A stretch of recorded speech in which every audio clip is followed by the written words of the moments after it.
À la Commission des Affaires étrangères, dont je suis membre, j'ai continué à militer pour que la France soit une puissance de paix, de médiation, retrouve un positionnement non aligné, indépendant. Ceux qui connaissent bien l'histoire de la politique étrangère française diront peut-être gaulliste. Oui, il faut que la France retrouve sa position indépendante, notamment par exemple au Proche-Orient. On nous a fait des mauvais procès sur le Proche-Orient. Je le dis, nous n'avons pas défendu le droit du peuple palestinien pour des raisons clientélistes.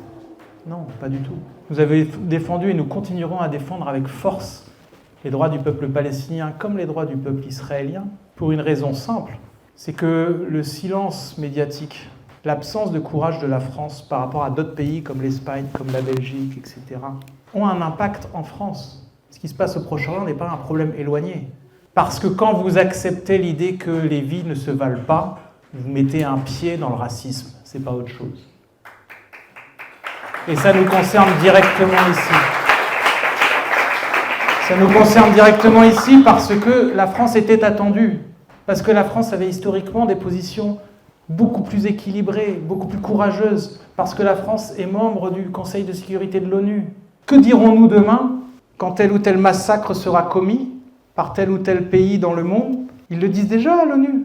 Quand on leur dit « Non mais attendez, ça, vous pouvez pas faire ça en Chine. Non mais attendez, vous là, les démocraties, qui légitimaient l'un des pires massacres qu'on ait vu avec des taux de mortalité dans une guerre qui pour l'instant n'aura duré qu'un an, des taux de mortalité jamais vus depuis la Seconde Guerre mondiale, plus de 20 000 enfants tués, des propos et des méthodes qualifiées de génocidaires par la Cour internationale de justice, à laquelle je me suis rendu en janvier 2024 lorsqu'ils ont rendu cette audience. Si on accepte ça, on n'a plus rien à dire. Ça ne sert à rien de parler des droits humains, d'aller faire la leçon à la planète entière, comme les Occidentaux ont parfois tendance à le faire. Ça ne sert à rien. Ils nous répondront, mais arrêtez votre blabla. Ils le font déjà. Idem sur l'Ukraine. Je pourrais multiplier les sujets sur lesquels nous avons interpellé Julian Assange, par exemple, entre autres. Je voudrais juste préciser quelque chose. Un député membre de la Commission des Affaires étrangères, ce n'est pas un député qui s'intéresse à des choses qui sont à l'autre bout du monde et qui n'ont rien à voir avec notre destin commun ici. Il faut que vous ayez bien en tête que l'immense majorité des sujets qu'on appelle internationaux ont un impact très local, très national, et en fait, c'est très compliqué de séparer les deux. Parce que, dans tous les cas, il y a une question des enjeux de souveraineté. Ce qui se passe aux États-Unis, quand on sait les projets qu'ils ont sur l'intelligence artificielle, etc., les débats qu'il y a, est-ce qu'il a fait un salut nazi ou pas? Ben oui, enfin, c'est pas... Ces gens sont puissants. C'est la première puissance militaire du monde. L'immense majorité de nos outils informatiques, à commencer par le téléphone que j'utilise, les clouds qu'on utilise, pour ceux qui rentrent un peu dans la technicité, sont détenus par eux. Si demain, vous avez un ordinateur Mac et que vous avez un cloud, et que les Américains décident du jour au lendemain qu'il n'y a plus droit de commercer avec tel ou tel pays, qu'il n'y a plus droit de... etc., ils peuvent décider que vous utilisez leur matériel de manière illégale. C'est comme ça.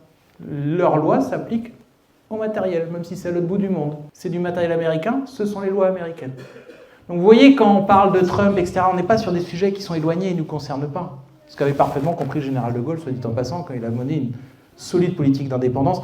Je ne suis pas gaulliste, j'aurais plein de critiques à faire, mais sur ce point, oui, nous partageons son héritage. Donc, les affaires de politique étrangère, ce n'est pas des affaires qui nous sont étrangères, loin de là. Et croyez bien que quand on se bat contre des projets comme l'UE-Mercosur, c'est aussi parce que ça a un impact très direct ici. La question de la mondialisation libérale, elle a un impact très direct ici, et notamment dans la 9e circonscription du Val d'Oise, où on ne produit presque plus rien en termes d'industrie, etc., mais où par contre, on est devenu l'entrepôt de toutes les marchandises qui arrivent des quatre coins du monde et qui sont délivrées ici, où on travaille dans des conditions parfois plus que limites, et où surtout ça crée beaucoup moins de richesse que si on produisait ici. Peut-être que certains masques, pendant la pandémie qu'on a fini par recevoir, ils sont arrivés à Roissy, vous voyez. Voilà. Ça symbolise en plus toutes les inégalités face à cette mondialisation. Il faut plus de temps pour aller à Roissy quand on habite Goussainville et qu'on n'a pas de voiture. Il faut plus de temps pour aller à Roissy que pour faire Roissy-Châtelet. Donc ces questions de rapport à la mondialisation, etc., elles ne sont pas du tout étrangères au territoire de l'Est du Val d'Oise. Croyez bien que ce n'est pas des questions lointaines. C'est des questions qui nous concernent tous. Tout comme la lutte contre le racisme est une question désormais internationale. Nous refusons l'idée de choc de civilisation. Nous sommes la race humaine, point barre. Nous refusons l'idée selon laquelle sous prétexte que quelques ultra-fanatiques imbéciles qui utilisent une religion de manière complètement détournée, et dont les premières victimes sont d'ailleurs leurs co-religionnaires, la plupart du temps dans les pays concernés, que sous ce prétexte, on rentre dans une guerre de civilisation dans laquelle tout le monde a à y perdre, à commencer par nous. La France est une puissance mondiale au sens où elle doit parler à tout le monde et être un faiseur de paix.